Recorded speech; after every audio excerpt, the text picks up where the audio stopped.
yung mga presinto, isara. That might be radical for some people. But could you run us through that? What is the end goal there, and what is the argument there? Hanggang ngayon naman, dali mo sa presinto yan. Kasi, ang presintong pinag-uusapan doon ay presintong kung saan may investigasyon. Itong mga pinapasara ko, ito yung mga presintong hindi pagdadalhan ng mga tao for investigation. Ito ay mga presinto na tinatambayan ng pulis, naghihintay ng tao, magrereklamo sa kanila, at sila ay magre-responde, at hindi nila ibabalik sa presintong yon, ibabalik nila sa headquarters kung nasaan merong investigation division. Parang ito yung throwback ng beat system ng mga police. You pound the beat. Yes, pound the beat. But how can you pound the beat?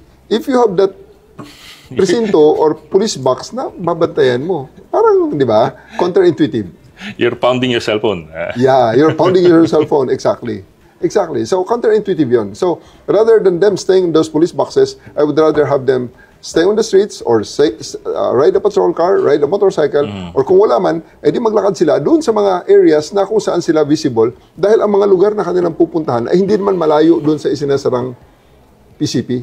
So, ang PCP na yun, lalagyan namin ng aming mantra at pag nakita ng mga tao na yun, they dial 911 and in 2 minutes, 3 minutes, makakabalik sila sa PCP na yun. Kung nandun ang kasanayan ng tao, napuntahan sila para hanapin sila at humingi ng tulong.